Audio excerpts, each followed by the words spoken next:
When Colorado Springs first formed, me and my husband were overjoyed until those settlers came and almost ruined it. When first discussing about opening up a town, William wanted it to be refined, a big population with well-bred society. While William was planning the town, I wanted a hobby to entertain me, so I took up teaching. The school was opened up in an abandoned warehouse. At first there were only 7 children, but soon more came. Not to mention, I was also distracted raising Elsie, my daughter. Then, in 1881, Colorado Springs was finally open. Everything was grand and everyone was enjoying themselves, except a couple of settlers who were displeased with the land. According to the settlers, the land was not as promised, and the pamphlet had false advertising. At first, me and William thought nothing of it, thinking the commotion would die down, and they would see the beauty of Colorado Springs. That was not the case, though. If anything, it stirred up more trouble, with them threatening to kill the creators of the pamphlet. Though me and William did not believe this, for we thought of it as a hoax, therefore not a threat.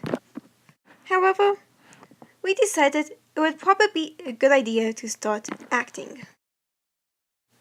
It was my idea to show them around Glen Erie. It was named that after I saw 2 eagles flying around a cliff, which I presumed to be their nest.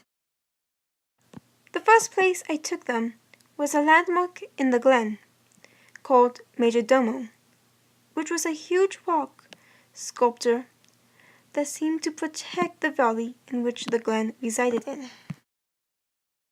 Another 2 I showed was a rock that looks like a chair they called Arthur's Seat, and echo rocks, for when the wind blows, music can be heard far and wide.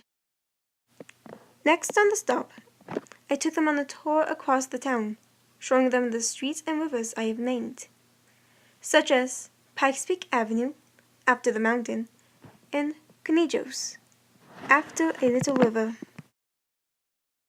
The best places I took them, though, were in the glen itself. Before leaving, we warned the settlers of dangers that can occur in the glen, such as rattlesnakes in the rocky cliffs and long-legged spiders in crevices of rocks. The exciting array of wildlife overjoyed the settlers.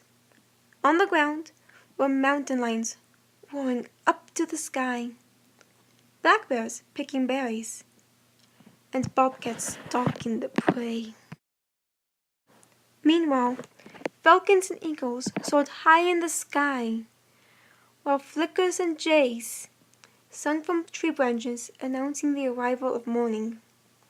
Hummingbirds flitted around the flowers collecting the nectar, and low hoots could be heard from inside trees, signaling sleeping owls. The deer pranced together in an elegant dance, while the bighorn sheep lazily munched on the grass that lay beneath the hooves.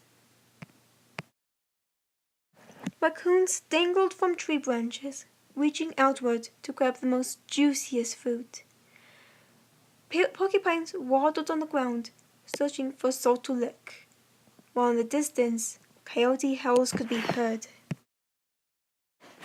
Thick, juicy strawberries littered on the bushes, creating a spectacle of color against the green. The red rocks of Garden of the Gods, which surround the glen, sparkled as the sun shone down on them. At the end of the day, we led the settlers back to town, so that they may judge whether or not the pamphlets described the beauty of springs. They agreed that the beauty was better in person than what was said in the pamphlets. I just love Glen Erie. and living here with William. My name is Queen Mary Palmer.